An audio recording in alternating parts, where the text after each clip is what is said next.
Вероятно, поне веднъж сте засичали в столицата огромна група от колоездачи, които да кръстосват нощ на София. Вероятно, също така сте се чудили на къде са тръгнали всички тези хора по тъмни доби. Тази вечер тук се случва 17-та нощна велоразходка за тази година. Събираме се сега в 8:30. Една голяма група, от около 50 човека ще сме, така като гледам. И тръгваме по традиционния вече маршрут из София.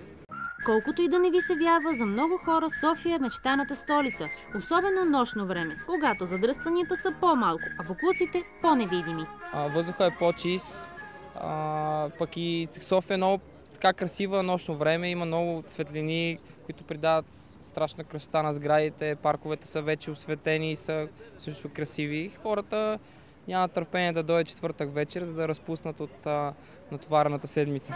Освен да опознаят нощ на София, волните колоездачи имат за цел да научат всички велосипедисти как да се държат на пътя и как да карат по-безопасно. Ако останете, ще видите, че минимум 50% са момичета, жени, хора от всички възрасти, млади, стари, включително има и деца.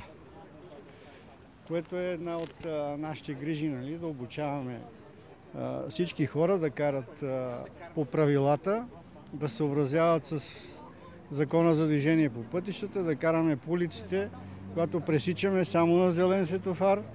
Всички спират. Ако премине част от групата, останалите чакат следващия зелен светофар. Това са правила, които всички ги знаят и ги спазват. В редиците на велосипедистите могат да се видят хора от всички възрасти и професии. Мъжете и жените са почти по-равно, а децата също са голям процент. Аз не смятам, че има нещо женско и нещо мъжко като разделение за спортове и за такива неща. Както една жена, така и един мъж, така и едно дете може да кара по всяко едно време. Екипът ни стана свидетел на една изненада, която от клубът на велосипедистите правят на Джон, който е член на групата съвсем отскоро. Ние също така имаме много чужденци от различни държави. Имаме един редовен чужденец, който е и нашия фотограф. И тази вечер сме приготвили една изненада за него. За рождения ден, който беше миналата седмица. Купили сме му чисто нови гуми, ето ви тук. И сега ще ги смениме без той изобщо да подозира за какво става на въпрос.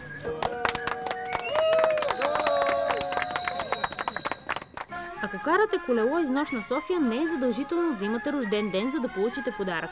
Необходимо е единствено да сте подходящо екипиран. В такъв случай всеки път получавате награда. Имаме традиция на всички велоразходки, особено на вечерните, да раздаваме на колоездачите някакви дребни подаръци, свързани с безопасността на движението. Тази вечер сме им приготвили да им раздадем сини очички, които трябва да ги пазят от уроки, да ги пазят от лоши шофьори, да ги пазят от дъждовно време, да карат приятно, уютно навсякъде в София.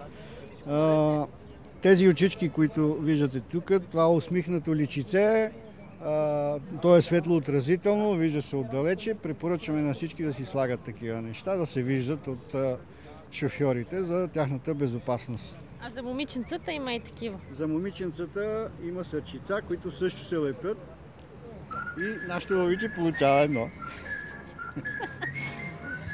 Екипът ни се разделя с нощните ездачи с едно на ум, че ако някой четвъртък вечер се натъкнем на задръстване в София, то определено това ще е най-екологичното.